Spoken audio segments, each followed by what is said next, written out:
competitor, DJ Cyprian. Hey guys, this is CJ Goodspeed, Goodspeed Entertainment. Coming up on July 17th at LM Lockhart in Denham Springs, Louisiana, 225 Mania. The main event for that show will be DJ Cyprian versus Pro Wrestling 225 heavyweight champion Haze. DJ won the Rumble at Super Gold 5 that we had in Columbia last month, I believe it was. With me today is the #1 contender, DJ Cyprian. How's it going today, DJ? I am fantastic. I'm ready for the match. I wish it was a little sooner, but we going back to Louisiana, so I'm not going to trip. That is true. This is going to be our first, this will be the first Pro Wrestling 225 show back in Louisiana since COVID. As far as I know, tickets are still available. Y'all need to reach out there, go to Eventbrite, pick up, see if DJ can dethrone the newly crowned heavyweight champion. Now, you're mostly a tag team guy, tag team specialist with your partner Avery Noland. You went in the Super Gold Rumble. I'm not gonna lie to you, DJ. You're young. You're one of the youngest guys we have. I didn't think you was gonna do it. I really didn't. I was more than happy to see you do it. I've seen you start from the first day you come out. Your first match, it was against Rambach, till the Super Gold Rumble. What was going through your mind whenever you won that match? I mean, that had to be like just wow. Well, I mean, first and foremost, everybody's just going to be surprised because they don't hear your name too much, but that's the point. You got to make people hear your name, man. You go out with, I think that night, 28 other guys. You stay in as long as you can. You grab the ropes, you hold on, and hopefully enough, you won the last few. I got lucky. Avery made Catch of the Year, and now I have a heavyweight championship match. Nothing new about it. I'm not a tag team wrestler. I'm not a singles wrestler. I'm a wrestler. If Purple Haze won a match, he got it. I hear that. Well, this will be Haze's first title defense. However, he's not going to be coming to the ring by himself. I'm not sure if you saw a video not too long ago. Well, let me correct myself, everybody. Nothing's been confirmed, but I think the writing might be on the wall right now. You saw it, everybody saw it. Haze, after he came in, drove through the building we was having the show at Bases Loaded, jumps out of a truck. He's all just covered. You couldn't even tell who he was. Comes in, wrecks the last man standing match with Corey Constantine and Lucha Lacora, and basically had it become a draw because neither one, Corey nor Lucha, could get up. And then he comes in and he wrecks havoc with the steel chair on both guys. And then after that, I actually was out there when this happened, and I was almost fearing for my life at one point. He jumped up, and I thought he was going to attack some fans. Now, I know you and the fans y'all have a special bond. I mean, y'all come out, the fans love y'all. You go around, you slap everybody's hands, you take the time to sign autographs, you sign t-shirts, you do whatever they want you to do. How did that make you feel seeing Purple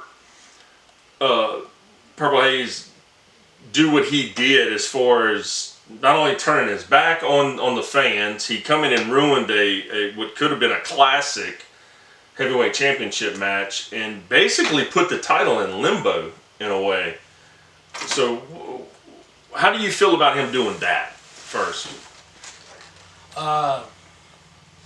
First is on top of it all, before Perp even got in that truck, who knows when it was, but we had a match between our champion and somebody who literally was trying to kill him. So Perp drove down and had a few tactics of his own. I'm not going to sit here and be mad about how the guy became champion. Everybody's got their ways. But once you go a step above and insult the people that come to help us make this a thing, the people that were coming to shows while there was a pandemic, and all of a sudden we couldn't find you to get you to come out, but as soon as it sounds like we're going back to Louisiana, you show up and now you're heavyweight champion. I find a few issues with it, but nobody else here has found an issue with it. So you're not going to see me sitting over here crying. I'm not going to go confront him about it. Man didn't do anything to me. But we have a heavyweight championship match, and that is now my business. And what he did before or what he did to get it does not change the fact that he's not going to have it after. I definitely. The thing, and I guess I need to say this. Apparently, I mean, we keep calling him Perp because we're so used to calling him Purple Haze. I mean, for the longest time, that's what everybody called him was Perp. He's apparently dropped that now. He's just known as Mr. Haze. That's his prerogative. I don't have no problems with that. It's just funny that he does it, you know, since he's decided to turn his back on everybody, per se. Do you just feel any? I mean, what's your thoughts on that? I mean, just changing your name or anything like that. I mean, it's just as with the same as anything else. He's maybe feeling different about a few things. Maybe he's in his mind seen the light, and new name, new man, new attitude. But all I know is that he's winning still.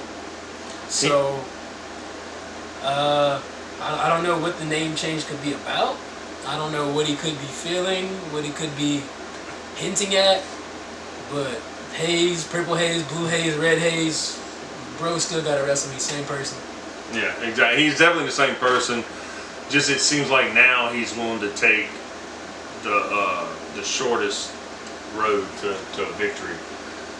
So we touched on Bases Loaded. Then at Super Bowl, for his actions at Bases Loaded, which we can agree with this or not, the match was made. Me personally, I don't think he should have been put in this match just because of the way he went about doing it. But GM Jordy went ahead and put a three-way with him, Corey Constantine, and Lucha Lacora for the heavyweight championship. Now, I was at that show, of course, and what I noticed, several biggest things I noticed was Perp's, Mr. Haze, sorry, attitude when he come out. It was definitely not the fun-go-lucky guy that we have grown accustomed to. He had changed his tights, he had changed his entrance music, he even changed his attitude. So, if anybody was wondering if maybe what happened at Bases Loaded was like a one-off or something that he might have just snapped that night or that day, I think this is the real Haze, the real Purple Haze, the real Haze that we're seeing right now. What? Because I mean, correct me if I'm wrong. You've been in the locker room with him. You know, I'm sure he's one of the vets out there. I'm sure he's taken you and maybe even Avery and talked to y'all a little bit on, you know, how to carry yourself and giving y'all pointers on how to win and stuff like that, possibly. To now, I'm assuming that. I mean, I go in the locker room every so often. I didn't even see him in the locker room at Super Bowl. Is that just I happen to miss him, or is he just got his own thing he's doing now? You know, I think it's the same guy, but different mentality behind him, different reasoning. Back before, when everything was a little different, he's definitely somebody you'd see backstage at 225, but he might not always say the most in the world, and it's still the same now. But before, you felt that maybe he was quiet or just didn't have anything to say, and now you just think he feels better. You really do. And honestly, right now, he's earned that privilege, and I want that privilege. Yeah. I'm not going to use it the same way he does. Right. Well, no, of course not. Everybody back there wants that privilege. I'm not going to talk about the man for using it. Mm-hmm. So I wish he'd do a few things differently, but that's my job to do once I have his position. Right. Now, let me ask you this. We'll take a little step back on how what he did to earn this when he had the title shot. Now, how does it make somebody that, I mean, you've taken the lumps, you've worked your way up, you've in my book, this match that you have with Haze, you have basically earned it. Perp, or Mr. Haze, of course, I apologize once again, kind of seemed like he just kind of did a little backdoor to get this. He did enough to upset everybody in the establishment to say, okay, you want it to be like that? We're going to throw you in a three-way with these guys. I don't know what your relationship is with the GM, with Jordy and everything, but do you think that Perp was rewarded for his actions? Or, I mean, how's your thought on that? I mean, should he have even been in that three-way?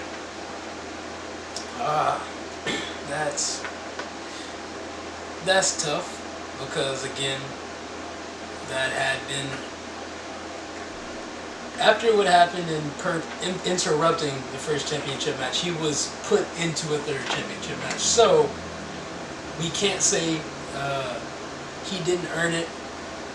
But should he have been in the ring when the bell rung? No, I don't think so. A lot of my friends backstage and me personally have been cheated out of a match, and that's not how management handled it. I hope that me winning Super Gold shows that not everybody has to forget exactly what they think to win the championship. Yeah, definitely. Hopefully it'll show that if you do things the right way, it pays off for it. You know. But everything that happened that we saw, we're going to fast forward. We've touched on the Super Gold. We've touched on Bases Loaded, except one thing about Bases Loaded we had not touched on that nobody knew about until, maybe a couple days ago. There were some pictures that have been floating around. I received them. I passed them on to Pro Wrestling 225 people of Purple Haze and Big Ramp at Thelma's Chicken and Waffles in Tylertown, Mississippi, and that's where Bases Loaded was. Then a video was released. I don't know who got the video, who recorded it. I don't know if it just happened to be a camera rolling. You know, you see people in the back with cameras and stuff all the time. Where Ramp and Purple Haze basically had a nice embrace, a hug. Hey, way to go, da-da-da. Like I said though, nothing has been confirmed. We have no clue if Purple Haze is in the Big Ramp Enterprise or anything. But that has to throw a kink into your game planning of Big Ramp could possibly be out there with Purple Haze if Purple Haze is now a part of Big Ramp Enterprise. We've all seen how Big Ramp does. We've all seen what he does when he's out there. If he doesn't truthfully put hands on to cause anything, his mouth and his distraction techniques to the refs is enough to cause chaos at times. Have you even thought about that at all? Well, I mean, first off, it's my first time hearing about it. I guess I guess when ain't nothing official, I guess ain't nothing to talk about yet. So, but if it is true, good business. Ramp's got a ton of clients. They all go all over the place. They have a good brand. They have a good name. Purple Haze is, well, I guess I'm sorry, huh? Yeah. Haze is the new champion. Yeah. And that's just a good business decision. Manager meets new champion meets top manager. And all I know is if it has anything to do with this match against me, he better have more in his back pocket. But for them, good for both of them. Now it is funny. I will say that Mr. Haze captured the title without Ramp.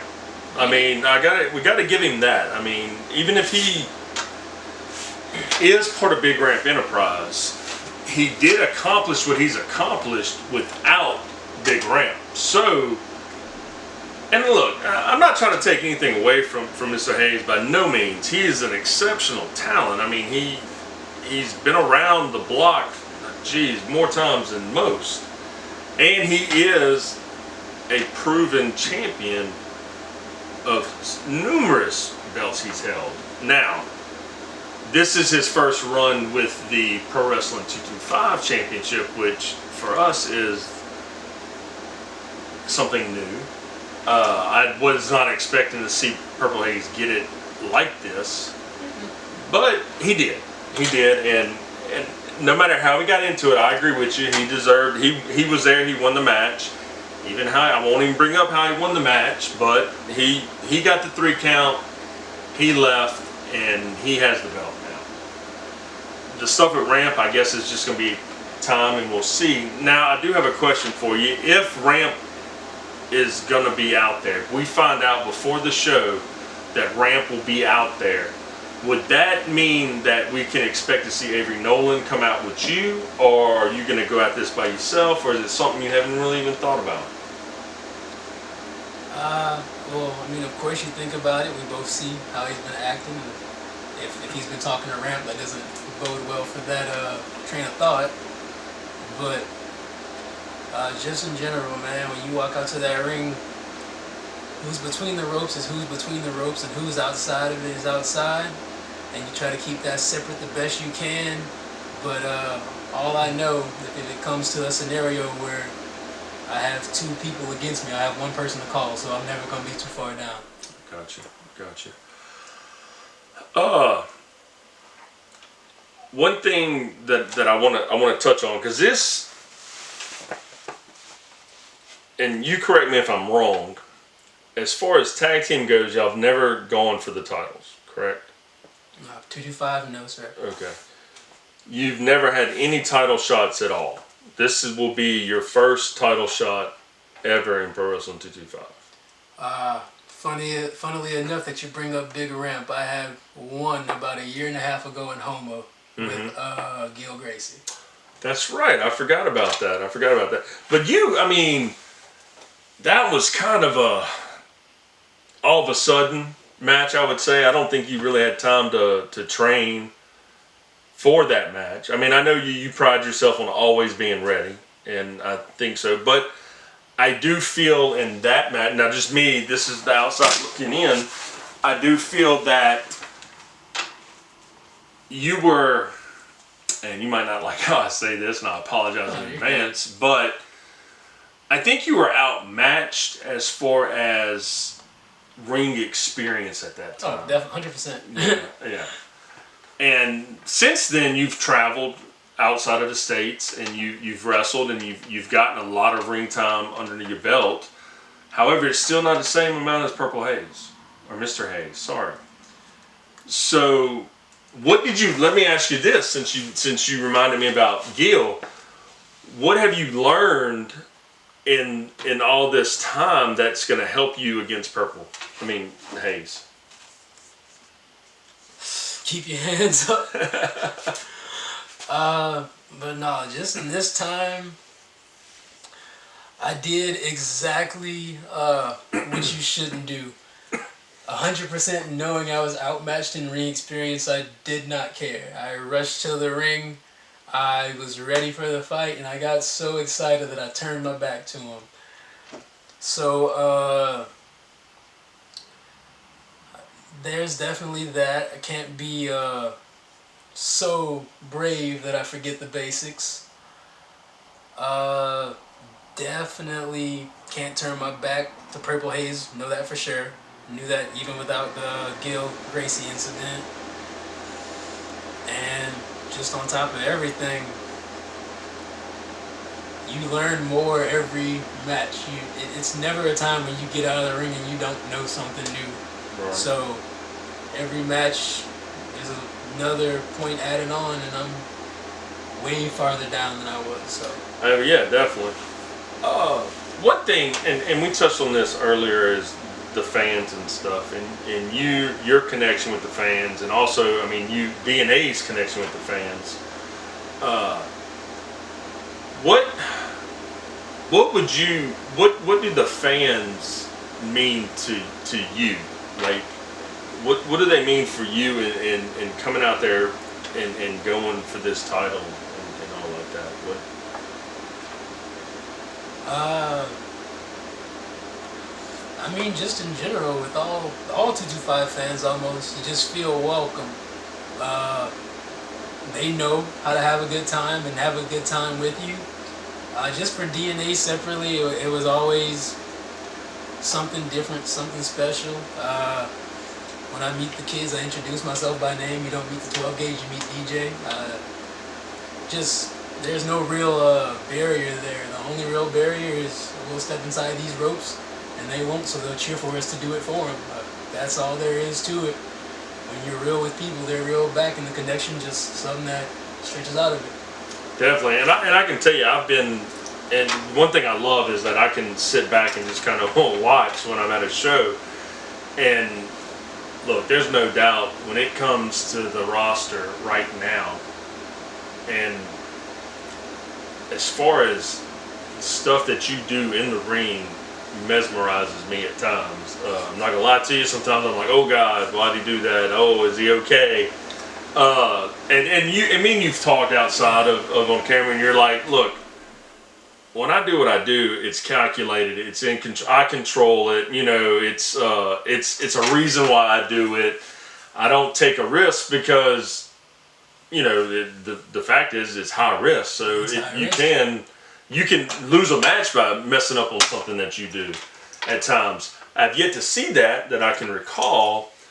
And the fans love it, of course. They definitely love it. I've seen them. I hear them. I will say this. I don't think it's just that, though, is why the fans love you. It's they have grown. And from the time you first come out, and I'll go back to that match at Rambach, the crowd and the fans have just grown and grown and grown, and y'all's relationship has just joined so wonderful.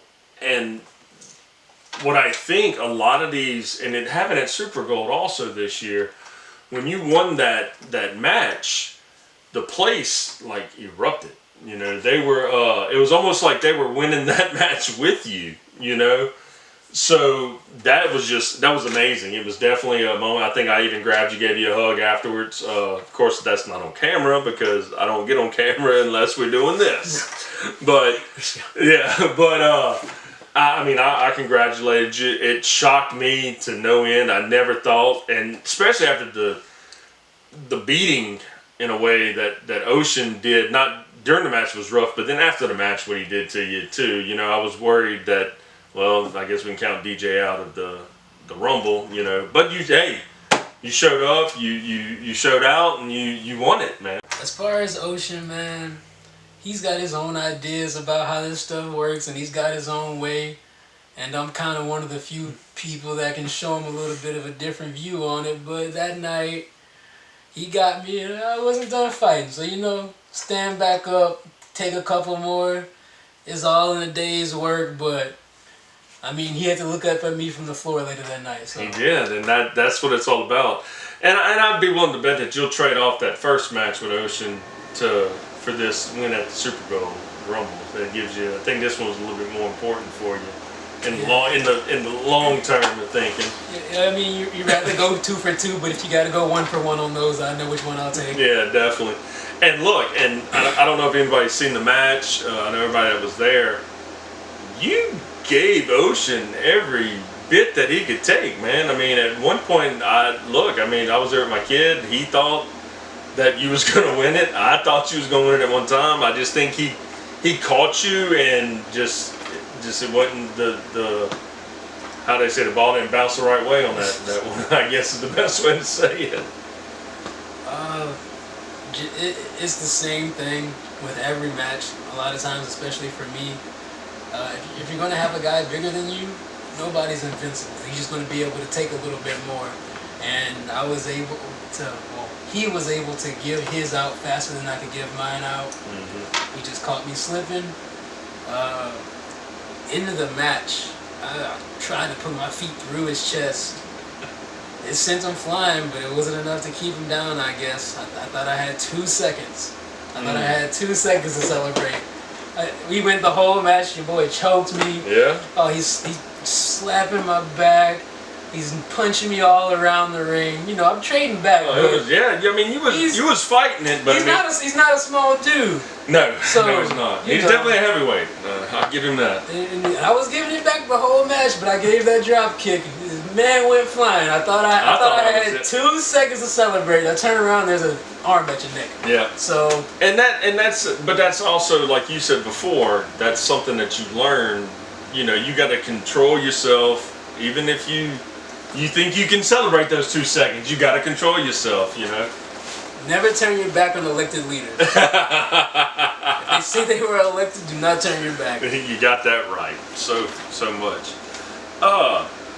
Man, it's this match, and you know, DJ, I've always been one. I talk to everybody, and I try to say what's on my mind, and I try to shoot straight. Now, there's several people that don't like that. One being Mike White, one being Big Ramp.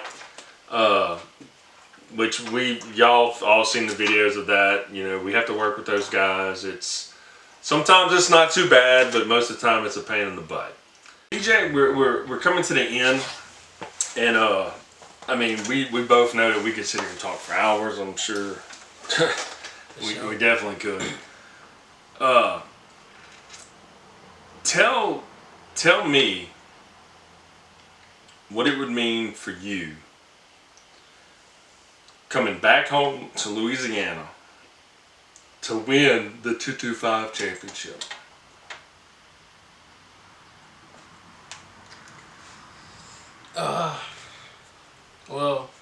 There's a sentimental side to it, and then there's the business side to it. And the sentimental answer is my first 225 show. I was right next to the barricade watching with everybody else, so I know just how special a lot of these moments can be because I've seen other guys have them. And I really do plan on making the most of mine, living in it the most, trying to soak it in, letting the people enjoy it. Hopefully they see me raise a belt at the end of the night, be the first time they seen that. But on the business side, there's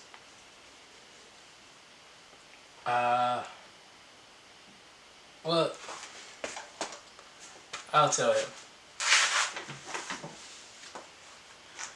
Perp. Haze. I don't care what you did. I'm not mad like everybody else. They should be, but I'm not. But what you need to know is this is business. And you have what everybody in the locker room wants. You get paid the most. You leave when you want. You do what you want. And it's sickening because you didn't even earn the match you were in to get it. And just how simple it is I don't care if Purple Haze has to lose the championship. I don't care what has to happen. I don't care who needs to get paid and who has to be brought in. Bro, I want your spot. And I'm coming to take it. And I don't care if you bring Ramp. Because when we start talking about my money, ain't nobody stopping me.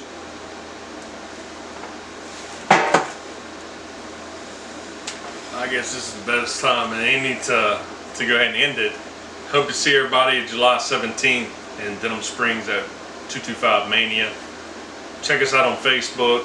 Check me out on Facebook. Pro Wrestling Tees. All the social media stuff. DJ, good luck, brother. Yes, sir. Hope everything works out for you. Till next time, guys. Later.